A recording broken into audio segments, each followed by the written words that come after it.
siya, but may narinig kaming pag-uusap ng mga tao na nakapaligid sa kanya na meron daw silang kamukha niya talaga nga pinsan. Itong storya nga to, itong storya ang story ganito, matagal na ni sa 1986 pa lang, 1986, 1999, storya na ni na siya ay may pinsan dalawa na nagapakuno-kuno na siya ay si Bongbong. Yun ang story nila.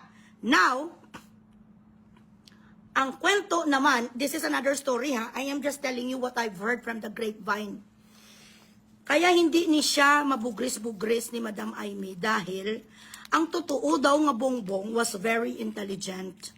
Ang totoo talaga nga Bongbong was very intelligent and was very, he was a gentleman. Pero may nangyaring something abroad nung sila ay pinalabas, sinipa sa Pilipinas, nagkaroon ng gulo at ito daw ay nasaksak at natayshi. Ang totoo nga si Bongbong, ito ginaistorya ko lang sa inyo, do not quote me on this.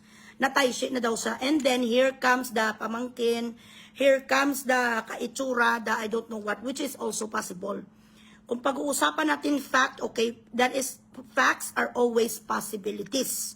Okay, wala naman sang right and wrong kung tutusin kahit nga sa korte. There is no right and wrong, only possibilities. And then you present your facts, you present your evidence, and then we are going to defend it. We're going to prosecute and we're going to defend it. It's up to the juror or it's up to the judge kung paano niya i-weigh ang pendulum of the clock. This is how my brain works. In that fight, yung nakaaway ko, sinaksak ako, patay ako. And then, Bongbong is dead. So, this is where it gets interesting. My parents then decided to find another boy who looked like me, who was the same age as me, and present that as me, or their son, to the public. And that the person you see now is the replacement, not the original. That's the story.